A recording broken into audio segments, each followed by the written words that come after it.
are rated. Let's talk about air conditioning a little bit. A ton of cooling. You're going to hear this all the time. Oh, I want a 3-ton unit. I want a 5-ton unit.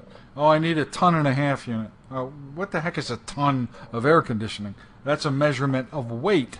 Well, it is a measurement of weight. And what we're talking about is a block of ice that's 2,000 pounds, that weighs 2,000 pounds. That is a ton of ice. And the amount of time it takes to melt all that ice to water.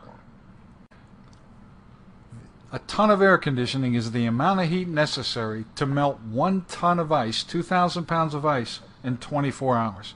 How much heat do you have to supply to that ton block of ice to get it to melt in a 24-hour period? Well, here's the answer. 144 BTUs per pound. That's called the latent heat of condensation. Every pound of ice that you melt at 32 degrees that becomes water at 32 degrees requires 144 BTUs per pound be added to it to cause it to melt, to condense. So if we have 144 BTUs per pound and we have 2,000 pounds, a ton of air conditioning, and a lot of people in your office may not even know that, is 288,000 BTUs per day. Now, there's 24 hours in a day, so divide that 288 by 24 and you're going to get 12,000 BTUs per hour.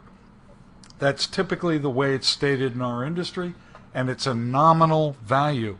That means that a 3-ton air conditioning isn't necessarily 3 times 12,000 or 36,000 BTUs. It could be anywhere from 33 to 37,000 BTUs depending on which condenser and coil combination you use, and we're going to talk about that in a little bit.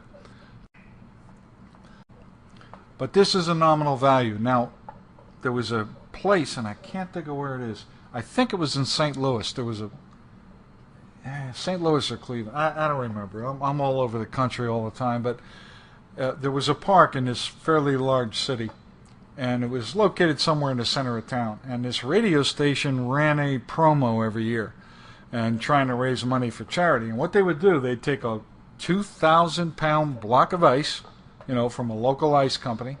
They'd put it in the center of the park in a little pan, not a little large pan that was built up around it so they could hold all the water.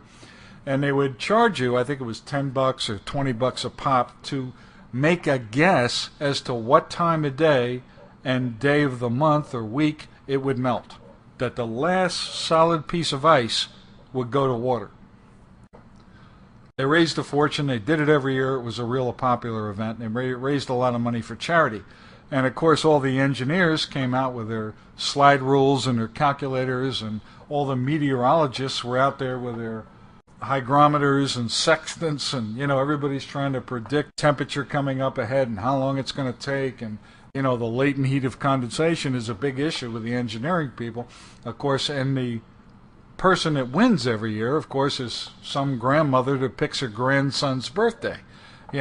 So it's a cute thing, but that's literally what a ton of air conditioning is. 2,000 pounds of ice melted in a 24-hour period generates 12,000 BTUs per hour is required to do that. You'll see this 400 CFM per ton too, another nominal value that doesn't hold up everywhere. If you're listening to this and you're in Tucson, Arizona, you need a lot more than 400 CFM per ton because you don't have moisture in your air and you're at elevation. So you need to supply more air for the same amount of heating or cooling. If you're in a damp area, that's probably a good number, but you could even go lower. Anywhere from 350 to 415, 420 are very common. 450. What's CFM? CFM is a volume measurement. It's cubic feet per minute. That's what CFM stands for. A cubic foot of air, plain air, the air sitting right in front of you. Take a 12-inch by 12-inch by 12-inch block of it. That's 1 cubic foot. If you were to put that cubic foot of air on a scale at sea level, it would weigh 0.0741 pounds. Air is pretty light stuff. Whether you're at sea level or you're up in the mountains, it's light. If you take 13.33 of those cubic feet, you're going to have 1 pound. What's 1 pound of air? 1 pound of air is, what's 13.33 cubic feet? It's, take a phone booth. If you're old enough to remember what a phone booth was. They don't have too many of them anymore, but it used to be a booth you would go into. It was roughly 2 feet square and about 6.5, 7 feet high. So it held about 2 pounds of air. So half of the air in a phone booth. And that's without Superman in there changing his clothes, because he takes up a lot of room. Let me get to another value. The reason I'm working up to this is this. 0.244 BTUs. That's the specific heat of air.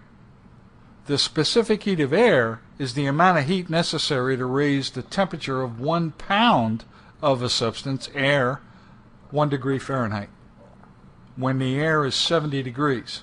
Now, so what's 1 pound of air?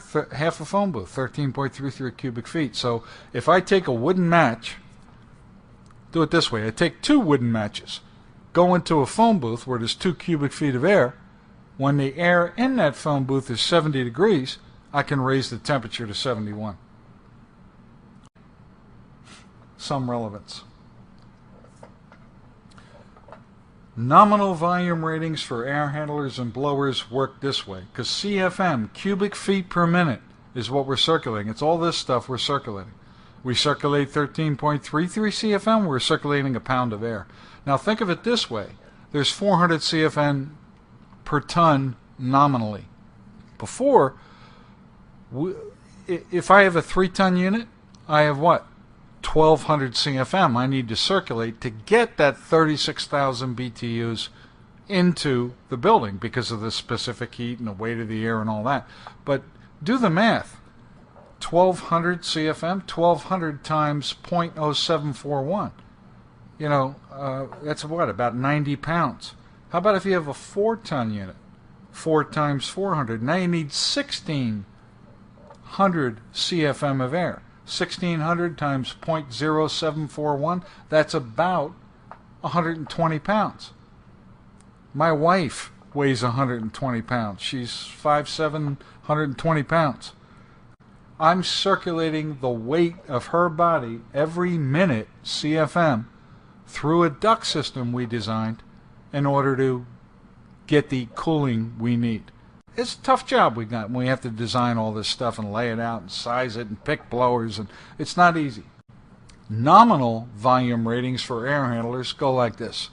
There's about 7 sizes: 1.5, 2, 2.5, 3, 3.5, 4, and 5. It's about half-ton increments, but not everywhere. We jump from 4 to 5. Okay, there's no 4.5-ton unit. I say that, and I know there's an exception to the rule, certainly, but 9 out of 9 times you're not going to find a 4.5-ton unit available. Residential work, this is it. This is the beginning of it. Some manufacturers make a 1-ton unit.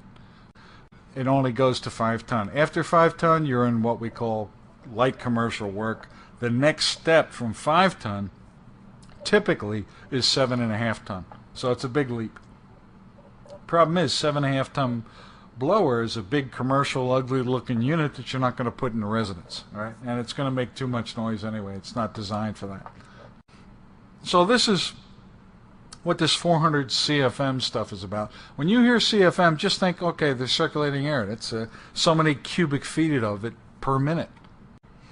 And of course, the 3-ton unit is going to have 36,000 BTUs and 1,200 CFM. You know, every ton of air, every 12,000 BTUs needs at least 400 CFM to get it to where it's going.